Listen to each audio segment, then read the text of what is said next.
तुम्हाला या गोष्टीवरती विश्वास बसणार नाही, पण ही घटना खरी आहे.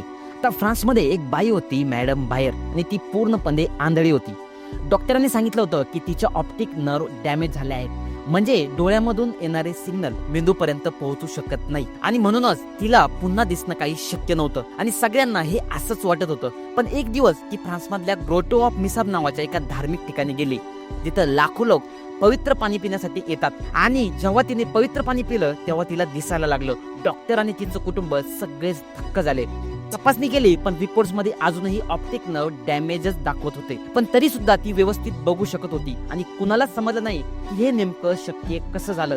जेव्हा तिला हे विचारलं तेव्हा ती म्हणाले की मी रोज डोळ्यांसमोर एकच गोष्ट आणत होते की मी पवित्र पाणी पिल्यानंतर मला दिसायला लागेल. ती तिच्या सबकॉन्शियस माइंडला रोज सांगत होती की मला हे पवित्र पाणी पिल्यानंतर दिसायला लागेल, आणि त्यामुळं तिला दिसायला लागलं. आणि हीच तर आहे खरी सबकॉन्शियस माइंडची खरी ताकद. आणि हेच तर डॉक्टर मर्फी त्यांच्या the power of subconscious mind या पुस्तकामध्ये म्हणतात. आणि व्हिडिओ समजला नसेल तर व्हिडिओ पुन्हा बघा.